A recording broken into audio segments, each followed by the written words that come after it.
Hello everyone, my name is Rachel Moses and you are listening to the HP Leader podcast. And this is a series of podcasts talking about COVID-19 lessons learned. And I am delighted today to be joined by some incredible ODPs who are not only going to talk about what they do in their normal day jobs in normal times, but also part of the pandemic effort in relation to COVID-19. So I'm going to start by asking the panel to introduce themselves. Marianne, if I could come down to you, please. Yeah, hi, I'm Marianne. I am an ODP, an operating department practitioner, and I work at one of the big London hospitals, the London Clinic. Hi. Thank you. And Jack?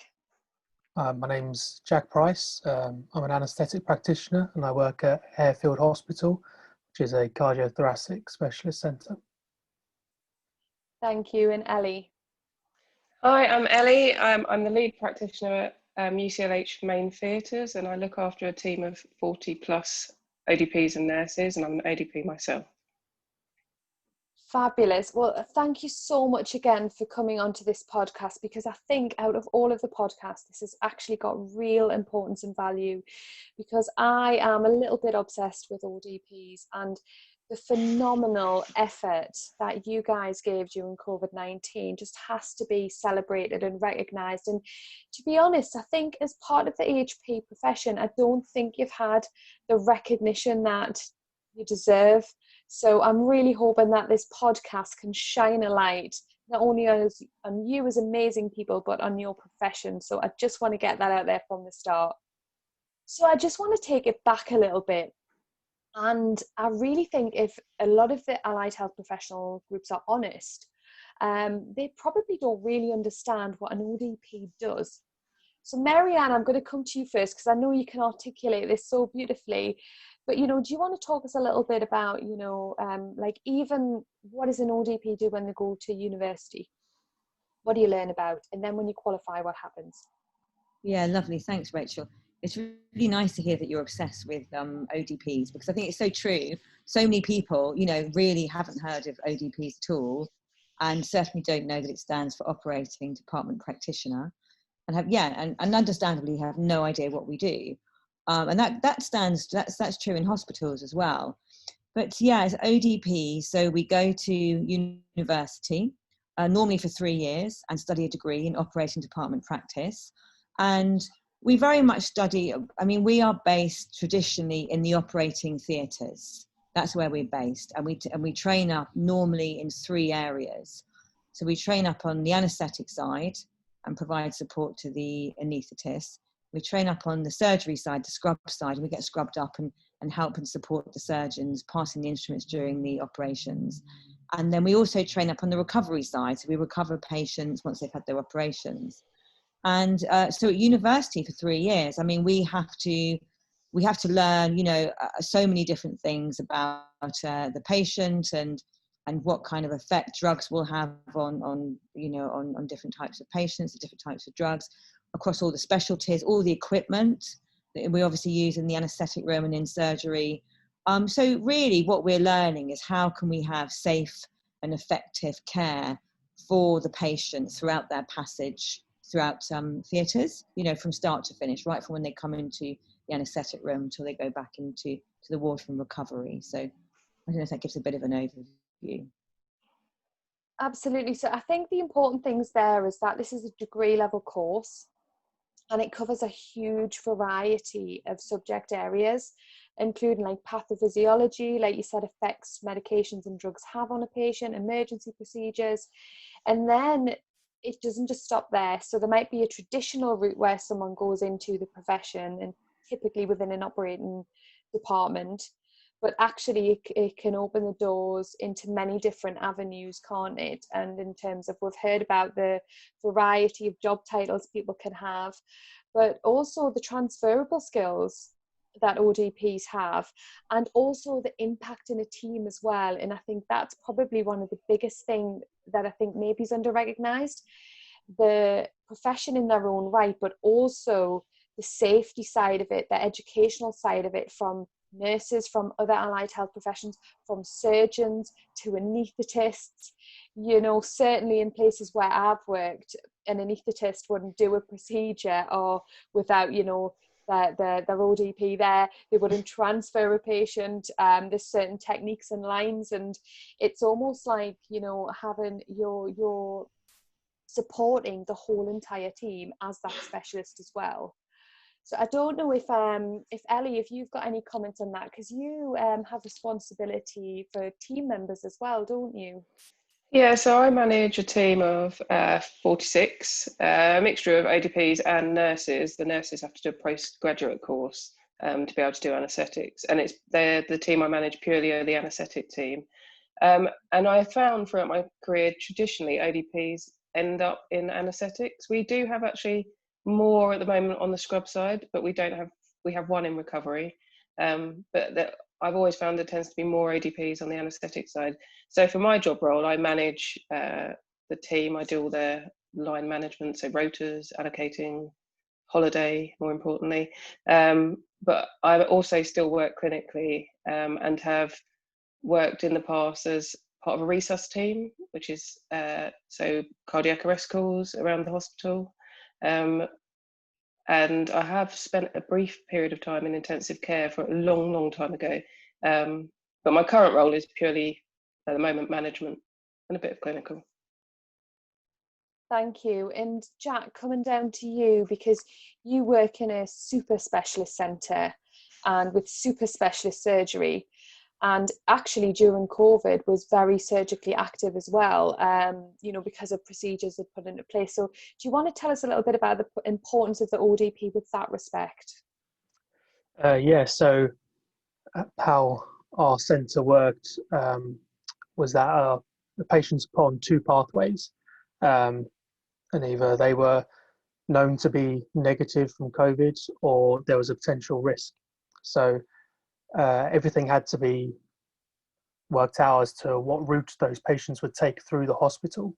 So the ODPs were often the ones involved in the intubating or the airways manoeuvres for the patients. Obviously high risk when the patients potentially have COVID.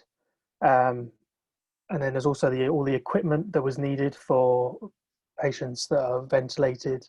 I'm sure everyone's heard about that on the news, that everyone's needed the extra ventilators. So ODPs, that's our bread and butter, all of that equipment. So really we just had to amp up our work and just help out other people that didn't necessarily know what all of that equipment was. So moving on to COVID times. So we cannot, you know, hopefully everyone now, if they didn't, has some level of understanding of the varied role and the important role of an ODP in terms of an acute team, an anaesthetic team, an airway team, and moving on to the role, you know, within a pandemic and within a critical care team. So we had a situation in London where we surged incredibly quickly. So at the beginning of March, the middle of March, we kind of knew we were learning from Italy, we were learning from, you know, countries further afield about the impact, the devastating impact COVID-19 was having on patients, and those patients requiring admission into hospital, intubation and ventilation, and the impact, particularly in Italy, that had on critical care capacity. So we had a little bit of time to prepare our hospitals for that. And obviously, as part of the government response, that was to prepare the emergency hospitals or the new hospitals in the Nightingale, starting off with the Nightingale of London, moving up the country. So one of the responses to the surge pandemic was to increase critical care capacity. And we see in London done that incredibly well. And as a result, it meant the nursing ratios changed from, say, 1-to-1 nursing to 1-to-2, 1-to-3, 1-to-4, and in some cases 1-to-5 and 6.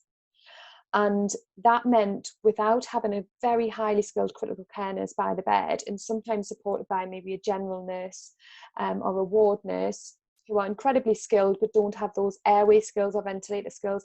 And then, like you mentioned, Jack, people using ventilators or equipment they just hadn't been used to using in the intensive care unit. This is where, you know, I personally observed ODPs really stepping up and saying, look, we are experts in airway management, we are experts in intubation, we are experts in emergency, say, cardiac arrest situation, and we are experts in equipment. I mean, what you guys don't know about anaesthetic and ventilator equipment is, you know, that you don't need to know. So it's even things like making sure the equipment preparations are done, the emergency medications are correct, dosages, you know, syringes, making sure all the accompanying equipment is done, airway trays are correct. So do you want to talk to me a little bit about the role of the ODP in that respect? I don't know who wants to come in here in terms of how your role may be adapted during that time. Maybe if I come back to you, Mary-Ann, and then we can work our way around. Yes, well, I mean, it was quite a few of us, as you know, Rachel. We were seconded to the NHS Nightingale Hospital, which, as you know, was full of patients with COVID, and all of the patients at the Nightingale, sadly they were in respiratory failure, and so when they arrived, we didn't take walk-in COVID patients off the street. So all the patients we had at the Nightingale, they arrived from other intensive care NHS hospitals. They already arrived unconscious. They had already been intubated with a tube down their airway to help them breathe. And they were already receiving the ventilation to breathe for them. And I think, so the ODPs, I mean, we were absolutely an integral part of the team, very much with airway support and resuscitation, if unfortunately the patients ran into more respiratory failure or more cardiac problems as well. And yes, and myself and my ODP colleagues were part of the team receiving patients at the Nightingale when the paramedics would transfer the patients into us, and we would help make sure that the patients were settled in their bays on the ward.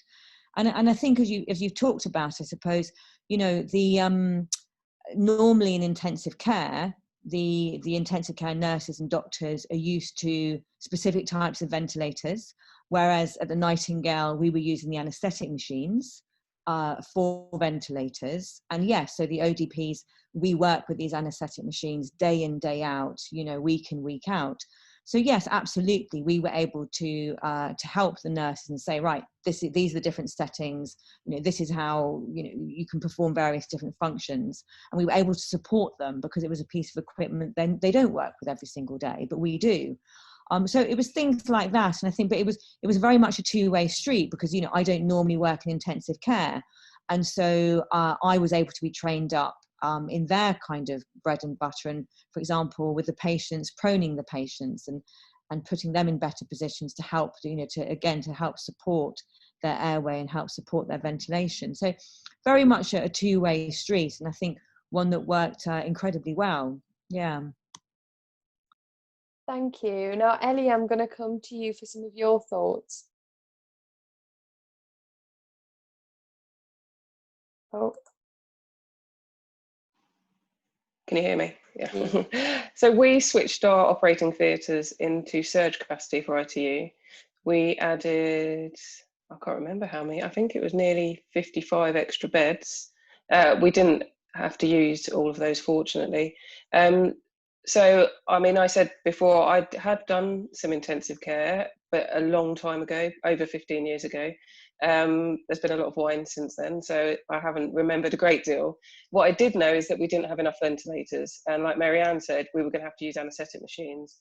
And as Mary-Ann said, we use them all day, every day. We know how they work. And the one thing that I was acutely aware of is that I knew that they were going to fail quite quickly.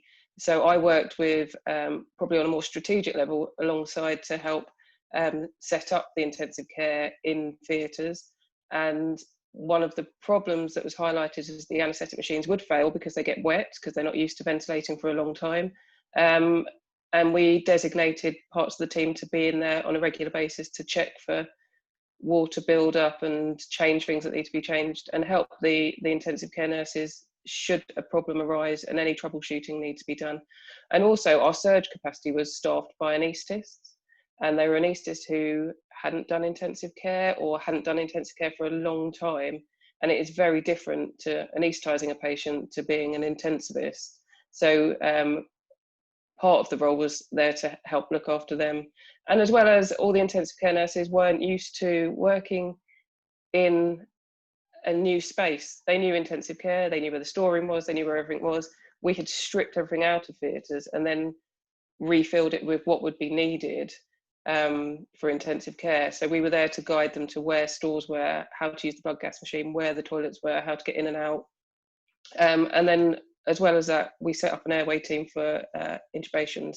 So for, I'm sure everyone knows, intubating in full PPE is incredibly difficult. Intubating cardiac arrests in full PPE is even harder. So we had people assigned to intubating teams and bleeped if any patient was being intubated in an arrest or electively intubated for COVID, an ODP would attend to all intubations.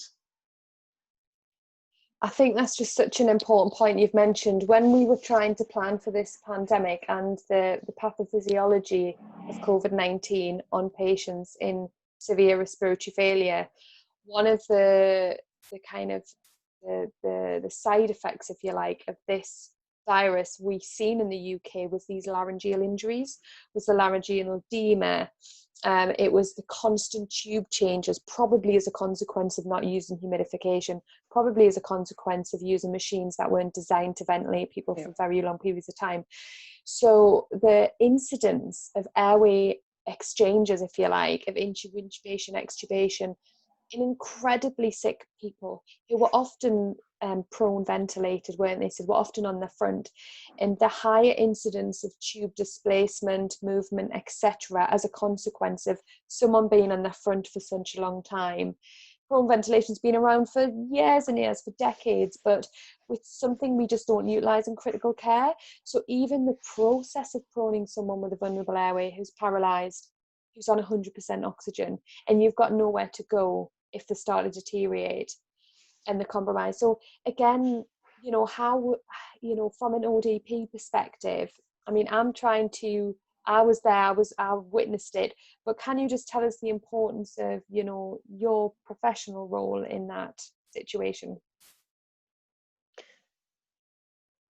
So we discovered quite quickly how difficult the anaesthetists were finding the tube changes, the constant tube changes, and the emergency intubations. And alongside some of the anaesthetists, we set up intubation boxes, which I believe a lot of hospitals used. That we had little boxes that for every intubation, someone would run along with one of the boxes. But also in intensive care, when we discovered that at one point when the wave became relentless, that we didn't have enough boxes, intensive care, all the bays had their own trolleys and they were mapped. So we had pictures with what was to go where. So we knew for every single intubation we had the right equipment. So as soon as it was used, then someone would take it away and restock it with everything in the right place. And I think that really, really helped kind of in those difficult situations. And we're still using them now. We still use them for emergencies now. In resus, we have the mapped trolleys so that even if, such as in the past week or two, I think the doctor changeover, the doctors could just look, if you ask for something, there's a picture with its name next to it and they knew what to give us. So that's kind of one of the things that we developed at UCLH. I believe other centres did the same as well. Thank you, Ellie. That's so insightful. Now, Jack, coming down to you. So we've touched on the importance of the ODP, and I think anyone that worked within COVID-19 surge and had ODPs as part of their team will completely get this. But again, can you just try and create that picture for people who haven't? All the additional roles. We've talked about the acute airway management. There was the transfer, wasn't there? There was a transfer of these patients, not just to inter-hospital transfers, but across the networks. There was inter-hospital transfers as well across networks. Again, the role of the ODP in that. Why are you guys so skilled in this? So we sort of do it every day almost, going from the operating theatre to ITU. That's the patient is very vulnerable at that time and at high risk. And I don't think many people really knew that we had those skills. Obviously, anaesthetists did because we're doing the transfer with them, but people organising the inter and intra hospital transfers didn't necessarily even know ODPs existed. So they were sort of overlooked at the time, and I think ITU nurses were getting dragged around. Obviously, they were in high demand in their department, but also to do these transfers. And it got to the point where they thought they have to either train up ward nurses to try and fill those gaps. And then I think that's how ODPs managed to sort of burst into that role and say, hey, we have the skills, we do this every day, we can be valuable here. Absolutely. And I think, without wanting to reference you as like a safety blanket, or I can't think of a better word, but certainly with anaesthetists that I've worked with, like you very correctly said, Ellie, you know, anaesthetists are highly skilled individual in that anaesthetic preparation during surgery, but it's almost like it's a completely different world in the intensive care unit world, and they could be really easy to think the two are just so similar, but they're not. So ODPs really provided that sense of support. You both came from the same background. You both kind of knew your skill sets. You both had trust in each other, because I think that's a thing in critical care. Critical care teams have that trust with each other. Same in the anaesthetic rooms and in the operating departments. So actually, when you move people together in an unfamiliar environment, but you have those trusting relationships and know skill sets, that's really important, isn't it? And can't be underestimated. Marianne, I'm going to come to you next in terms of the COVID response. I was just going to add on to exactly what you were saying, Rachel, and like Jack was saying, it is like on those transfers, you know, when naturally the patient is quite vulnerable because they're, you know, in between point A and point B, where there's not necessarily all the bedside support you normally have.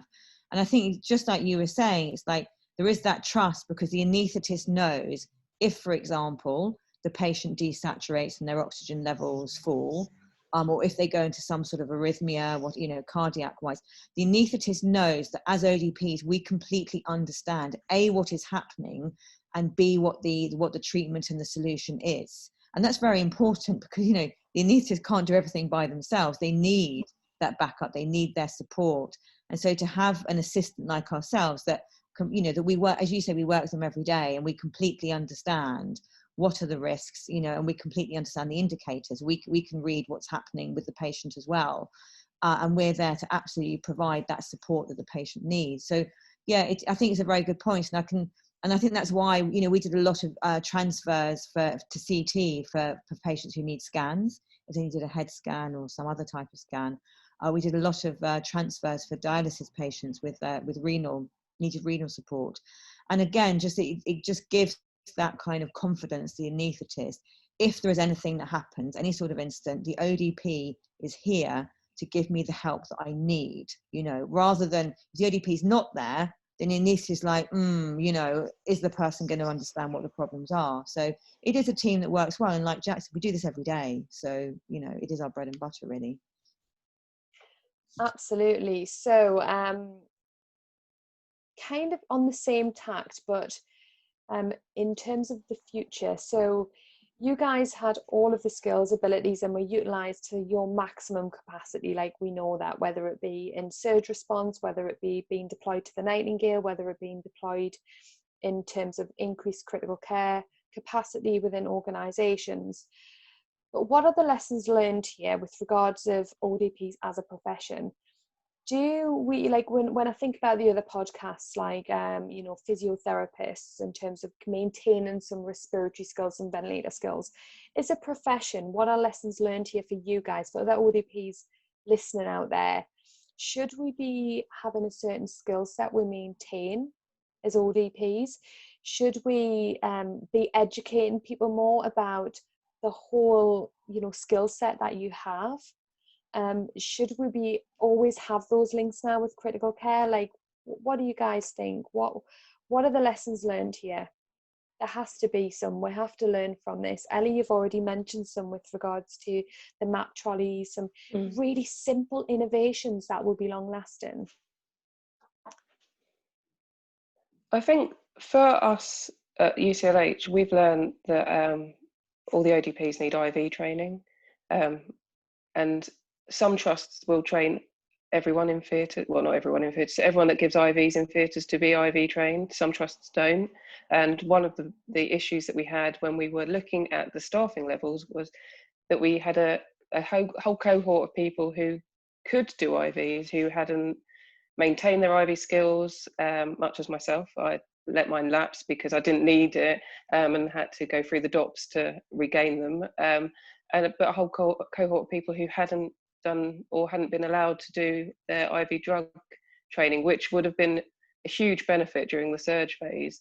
And through that has come out as a skill that we should be either maintaining and training all the ODPs to be IV drug trained. And what about blood gas sampling as well, like from an arterial line? That was something that was really challenged in some of the ITUs. Did you come across that at all? Is that something that maybe ODPs could do, or if we're talking about IV line management, I think it's an interesting concept for sure. I think that's certainly one of the areas in which we supported the nurses, the intensive care nurses, whether it was taking blood gases, whether it was like setting up the arterial lines for when the patients arrived, whether it was helping, interpret the blood gases as well, to look at how effective the ventilation was being.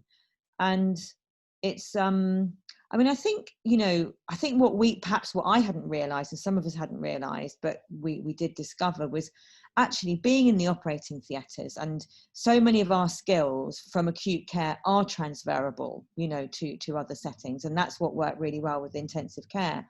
Our equipment skills, whether it was like the monitors that the patients were attached to, whether it was the anaesthetic machines, whether it was the arterial line transducers, we work with all of that equipment every day. So exactly as Ellie was saying, we were able to troubleshoot. And I think, people found that incredibly helpful because they might be doing other things like, taking blood cultures with patients. So having somebody there to troubleshoot the equipment. And again, we have an understanding from theatres, all the different drugs and care that the patient needs when they are on a ventilator, when they're unconscious, all the different muscle relaxants and things like that. So, we were able to give support on the medication side as well. And again, patient positioning, something which is really key to make sure that the patient is safe and well positioned in theatre. Also, of course, is transfers to intensive care. So there was a lot of crossover, I think, in terms of skill sets. And like, Jack was talking about with the transfers. So that was something I hadn't perhaps realised, that so many of our skills in theatres are transferable to different environments, and whether that's accident and emergency, or, because again, we are trained in resuscitation. If God forbid the patient has some sort of respiratory arrest or cardiac arrest, again, we deal with that. So yeah, it was great for us, I think, great for myself to see that our skills could be very useful in the COVID situation, in the COVID pandemic, and somewhere, whether it's a regular hospital or whether it's the Nightingale. Yeah. Yeah, I mean, my personal opinion is, what do we learn from this? Well, I think we have to include ODPs in pandemic planning. And I think in part of your hospital, you need to look at your ODP workforce. And Ellie, I'm sure you'll be doing this like in your management role, looking at your workforce capacity, looking at how many ODPs you've got, looking where the skill sets are, actually saying, we have X number of ODPs that could, if we had to surge our critical care capacity by 2 or by 3 times, by 20, 40 beds, then we have X number of ODPs that can be in this area at this time. They can run these airway teams, these intubation teams, they can run these crash teams. We had crash teams within intensive care units. And that's a concept that we never normally have. We just pulled it up because there was a high incident of cardiac arrests, or cardiac incidents, if you like, where you needed people that were highly skilled there on the unit. And then, like you said, Jack, the amount of transfers that these patients were needed, incredibly unwell. So I mean, Ellie, do you have any comments on that? And then Jack, I'm going to come down to you. Well, yeah, I mean, I think COVID has shown ODPs in a completely different light, and a lot of people, like you said, don't know. Even within the hospital, within critical care, they see us bringing patients in from theatres or from MRI or CT, and still didn't know what skills we had. And actually, some of them actually said we didn't realise until we had to work alongside you. For us, during the surge, we only just had enough staff. So for me, the future planning is we need to train more. I know that forever, I'm sure the other two will agree, there has been a critical lack of ODPs nationally. But I'm hoping that this has shown that we do need to train more ODPs up, because I think if there was another surge, as there was, it would highlight again, there'd still be a big gap. But yes, going forward, planning is definitely looking at who could be utilised where, and using those skills that have become apparent to the rest of the world, where we can use those and how we can utilise if we would need another surge capacity made. Absolutely. Jack, coming down to you.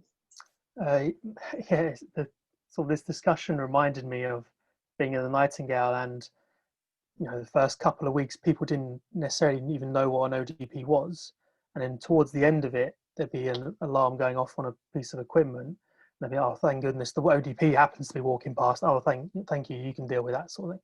So I went from not knowing who we are to having full trust in us, which I think just shows the level of our skills, and also hopefully this has showed what a good job this is. I love being an ODP, and if anyone has thought of a career in healthcare, and maybe if nursing isn't for them, then have a look in at an ODP. It's a great job to do, and operating theatres are fascinating. So we definitely want to finish on this, Jack. So you've just lit the match there. So, and we didn't really do this on any of the other podcasts, so I'm really chuffed for doing it on this one. So I want you each to just have a think and just really try and articulate why this is a great job and it's a great profession. It's not an add-on. It's not being assistants. It's a profession, and it's within its own right that has proved incredibly important in probably one of the worst healthcare crises we will ever experience, or hopefully ever experience in our entire lives. So what makes the job so fascinating? If there's anyone listening out there who's thinking about a career change, or who's thinking about what careers they should do, why is this so great? Marianne, maybe I'll come to you first and then go to Jack and then finish on Ellie. So Marianne.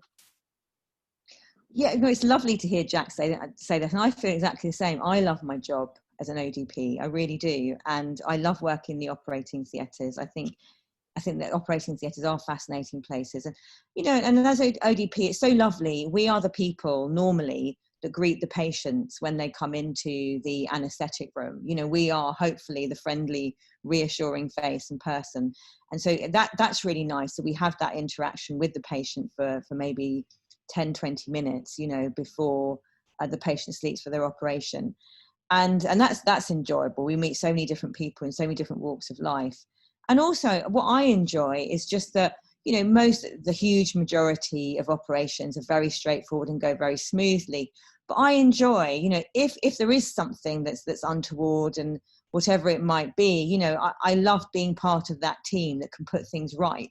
I really like that. And so we know as ODPs what's going to help, what medication might help, or whatever it might be, to help care for the patient. And just apart from that, it's a very much a team-based job. You're working with porters, you're working with nurses, you're working with doctors, with surgeons, with anaesthetists, and I love all of that as well. So I'm a big fan of being an ODP and a big fan of working in the operating theatre. So I would totally recommend it to anyone. Thank you so much, Jack. For me, it's the fact that no day is ever the same as the last. I've chosen to work in a very highly skilled and highly pressured hospital because I enjoy the pressure, as odd as it sounds. But I know that when I go home, that I've done the best I can for patients that are very scared going into that operating theatre. Hopefully I've reassured them going in, and I know that if something I see maybe isn't quite right, then I will speak up on their behalf. And I know that when that patient is leaving, I know that the hospital has given them the very best treatment they could have been given. And that makes me feel good at the end of the day. Wow, well, that Harefield Hospital are lucky to have you, Jack, that's for sure. All three of yous. Thank you. Ellie, over to you.